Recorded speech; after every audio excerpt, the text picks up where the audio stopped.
KFC Malaysia. Today I'll be reviewing KFC from a different country, see if there's any unique items, but most importantly, is it any finger licking good? Okay, here's my order. 2 big pieces of chicken drizzled with 2 sauces, a dark chocolate Kit Kat ice cream, sweet potato pie, coleslaw, mashed potato, and a cup of Coca-Cola. I'll rate these items factoring in their taste, but more importantly, I want to focus on their novelty. Meaning, are these items unique enough offered by KFC in this country that you should go out of the way to visit KFC even though you're in a new country? So firstly, the Coke is nothing special. I won't be rating that. Now I'll start with the dark chocolate Kit Kat ice cream because I don't want it to melt. 6 out of 10. The chocolate and cream is alright. Just alright. I've had plenty of much better tasting ice creams before. And for this one, unfortunately, the better taste only comes right at the very end. The very bottom of the stick where the last pieces of chocolate are the most concentrated. So the only part where it's significantly tasty, but unfortunately, too little too late. Next item. The sweet potato pie, 4 out of 10. There's nothing special about this. The fried texture is like any other typical KFC pie. But worse, because unlike the pies you'd find in KFC in other countries, this filling has zero sweetness, a bland taste. The only reason I didn't put the rating any lower is because of the taste of the fried crust mixed with that particular sauce, which is the interesting twist that I'll get into next.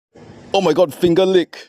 Saucy chicken, 7 out of 10. Yes, this rating is much higher in large part due to the sauce. What can I say? Just an unreal heavenly mix combined with a thick juicy chicken with a really good fried texture. I thoroughly enjoyed the taste, but I cannot give it any higher because you can see that I was absolutely struggling trying to pick it up and eat it, and that's because no fork and knife was provided and plastic spoon was just useless. So you'll see me just frantically trying to use the wrapper from the food I ate before in order to avoid dirtying my hands, and trust me, you do not want to dirty your hands with that sauce. And it's this inconvenience of trying to eat without the utensils that can just completely ruin the mood and cancel out how good the taste actually is. Coleslaw, 4 out of 10. Nothing special, you can find it in KFC anywhere else. Also in this case, it was much less sweeter than other KFC coleslaws I've had before. Once again, the chicken sauce slightly raises the rating. Final item. Mashed potato. 6 out of 10, decent taste, especially because of the amount of gravy that was given, really generous. But hey, you can find mashed potato in KFC anywhere in the world. Now that everything's finished, here's my final score for each of the food items. And finishing off, my final thoughts are, except one, all the items were really average that you can easily find elsewhere. The exception is a saucy chicken, of course, where the amazing mix of the unique sauce and the really meaty, crunchy chicken makes KFC Malaysia a worthwhile stop just to get this. The sauce may be a saving grace, but it's just as much a fatal flaw because of how messy it can get when eating, especially without the utensils. So my advice is KFC Malaysia, please do something about it and provide suitable utensils such as fork and knife, which will go a really long way in improving the dining experience. And if not, well, prepare your own utensils for a feast. That's it for my KFC Malaysia review, and hopefully you'll see me again reviewing KFC in a different country.